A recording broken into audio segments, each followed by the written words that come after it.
आप देखिए, अगर अगर वहाँ के लोकल इन्वॉल्व नहीं होते तो आपको क्या लगता है कि वहाँ पे एक भी कश्मीरी मुसलमान नहीं मारा गया होता इस पूरे उसमें? जो मारा गया वो गुज्जर है, आप समझिए, गुज्जर बकरवाल पहाड़ी।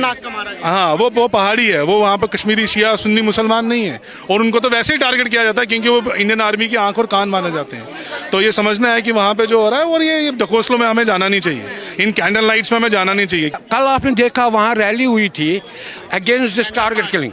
वहाँ कितने लोग थे? 500-700 लोग थे ना, कैंडल मार्च लेके।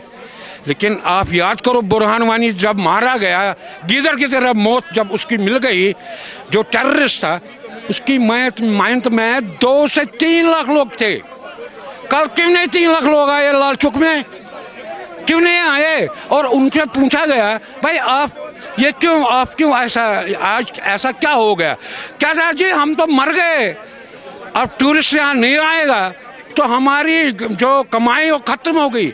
यानी कि टूरिस्ट उनको पसंद है, लेकिन वहाँ के जो लोग अपने हैं वहाँ आना उनको पसंद नहीं है।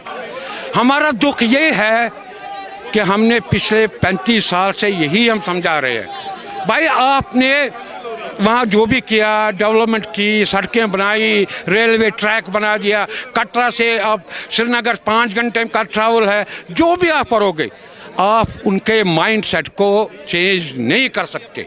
उनका माइंडसेट पहले से, जो ही बच्चा पैदा होता है तो उसके माइंडसेट में इस्लाम डाला जाता है। वो उसको इतना माइंड से इतना ये हो जाता है, इतने मदरसे हैं जिनको उनको बंद नहीं करना चाहिए था, वो बंद नहीं हुए, उनको बढ़ावा दिया गया। किया क्या जाना चाहिए? क्या सोल्यूशन हो सकता है? ये जो 5 बड़े फैसले लिए गए, इसी से काम हो जाएगा कि और भी काम? ये तो इसको बोलते हैं कॉस्मेटिक। ये तो कॉस्मेटिक है, मानता हूँ एक ही फर्क पड़ जाएगा, शायद पानी बंद करने से वहाँ कुछ हालात खराब हो जाएंगे शायद, लेकिन इसको बोलते हैं कॉस्मेटिक। ये लोगों आई वाश, आप 2-4 दिन रुक जाओ, अभी 2-4 दिन रुकने के बाद आप जो सियासी पार्टीज है ना हमारी, अपोजिशन हो, एनडीए हो, यूपीए हो, जो भी हो, आप देख लेना वो टीवी पर क्या बोलेंगे। वो बोलेंगे ये हिंदू ने ही करवाया, ये ऐसा। और कल वड्रा ने क्या बोला, ये हिंदुत्व की वजह से हो गया। ये तो वड्रा, रॉबर्ट वड्रा, जिसको कोई जानता नहीं था। कौन है रॉबर्ट वड्रा यार?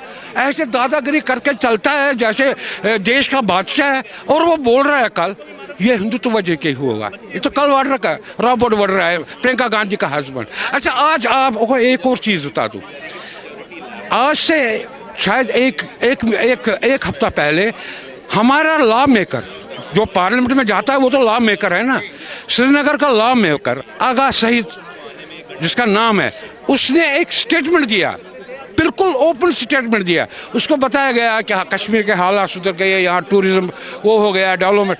कहता है ये जो टूरिस्ट यहाँ आ रहे हैं, ये एक हमारे लिए कल्चरल इन्वेजन है। क्या बोल रहा है वो? कल्चरल इन्वेजन है। तो 4 दिन के बाद वहाँ ये हो रहा है, नरसिंहार हुआ, तो कौन रिस्पॉन्सिबल है?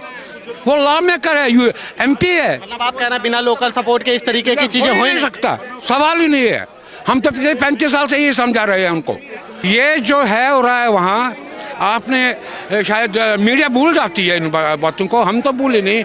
क्या आपको पता नहीं है कि जब प्रेसिडेंट क्लिंटन USA का यहाँ आया था वाजपेयी के टाइम, तो वहाँ वंदहामा में 22-24 हिंदुओं को मार के नहीं भगाया, मारा पॉइंट ब्लैंक रेंज में, जिसके लिए एक फिल्म भी आई थी, उसको नकारा गया।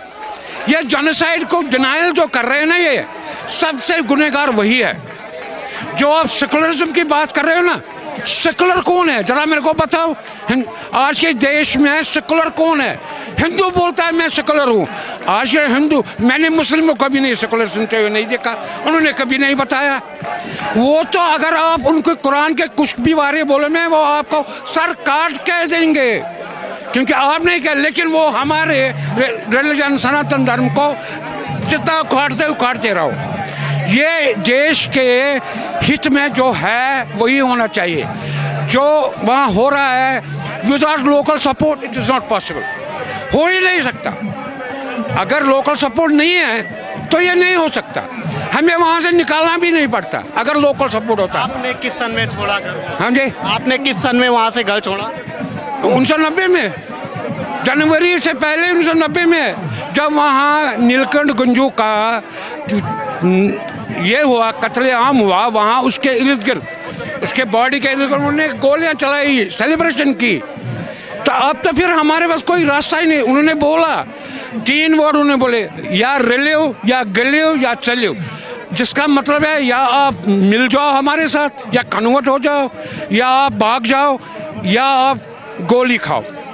और अपने जो स्त्रियां हैं, वीमेन फोक, आप जाओ उनको यहीं रखो। ये उनका नारा था मस्जिद में, ये उन्होंने हमारे पोस्टर छपाए। तो आप क्या बोल रहे हैं हमारे साथ जो हुआ? हम तो यही बार बार समझा रहे हैं। हमारे पैटर्न को याद कराने की एक तरीके से टेलर दिखाया गया। 35 साल है ये जंतर मंतर जो आज है ना, ये 35 साल से हम आ रहे हैं। 14 सितंबर, 19 जनवरी, ये 4-5 जब भी कोई वहाँ होता था यहाँ आते थे। ये पिछले 35 साल से हम कर रहे हैं, ये नहीं पहली बार हो रहा है। जब भी कोई वहाँ किलिंग होती तो हम यहाँ टारगेटेड किलिंग, हम यहाँ करते थे धरना, हम जागाना चाहते थे। आज भी हम गवर्नमेंट को बोलते हैं आप जाग जाओ, ये सिविलाइजेशन वार है, ये रिलीजियस इथनिक वार है, ये गजवाए हिंद का एक प्लान है। कैसे? जैसे केरला में, जैसे बंगाल में, जैसे तमिलनाडु में, जहाँ इनकी डेमोग्राफी है, जहाँ इनकी मेजॉरिटी है, वहाँ हिंदू भाग के चला जाता है। आप कहाँ इतनी दूर जाते हो? 4 दिन पहले तो वहाँ सिलमपुर में भी हुआ था, वहाँ भी हिंदू भागने लग गए थे। ये तो दिल्ली की बात है, हम इधर उधर क्यों? हमारी बात सुनिए, हम तो वहाँ से निकाला गया, फोर्सफुली निकाला गया। क्यों? क्योंकि हम बोलते थे हिंदुस्तान जिंदाबाद, भारत माता की जय। और आप कैसे मान लेंगे कश्मीर जैसी जितनी बड़ी जगह में पाकिस्तान के 2 आतंकवादी आते हैं, वो आ जाएंगे, अंदर घुस जाएंगे और लोगों को मार देंगे? क्या ये पॉसिबल है? देखिए, समझना पड़ेगा, कश्मीर की जो सोसाइटी है वो जिहाद से ग्रस्त सोसाइटी है।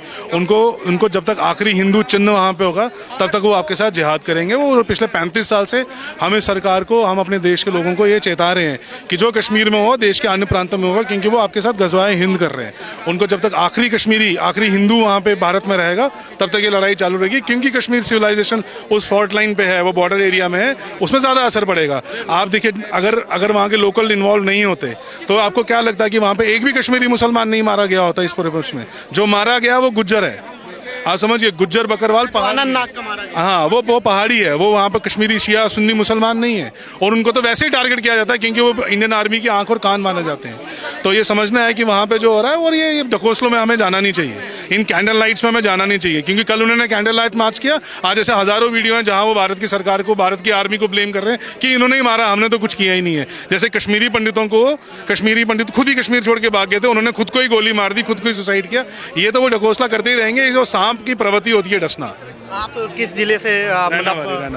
रहनावारी श्रीनगर जिले। श्रीनगर। तो आप वहाँ पे है घर की?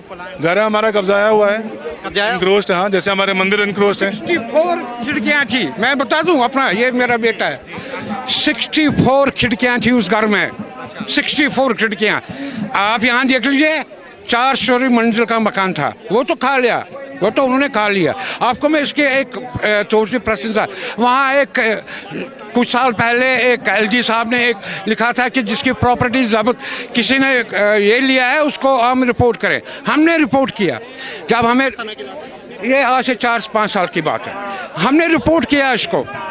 जब रिपोर्ट किया तो वहाँ का जो तहसीलदार था वो वहाँ गया, हमारा घर देखा, वहाँ बैठे हैं, तो और उसने क्या किया वो मेरे को पता नहीं, उसने क्या रिपोर्ट वापस दी। एक दिन, उसके 2-4 दिन बाद एक दिन मेरे घर दिल्ली में नॉक बेल हो गई। मैंने कहा कौन है भाई? 8:30 बजे की बात शाम को। दिल्ली में? हाँ, दिल्ली में। मैंने कहा क्या बात है भाई, कौन हो? कहता मैं वो हूँ। मैंने कहा अच्छा ठहरो, मैं आ रहा हूँ। आवाज़ पहचानी, नीचे आ गया, सारी बातें हो गई, वो है, मैं मारा गया, वो है, ये है। मैंने कहा आपको ये एड्रेस, एक नेक्सस देखिए, मैंने कहा आपको ये एड्रेस किसने दे दिया?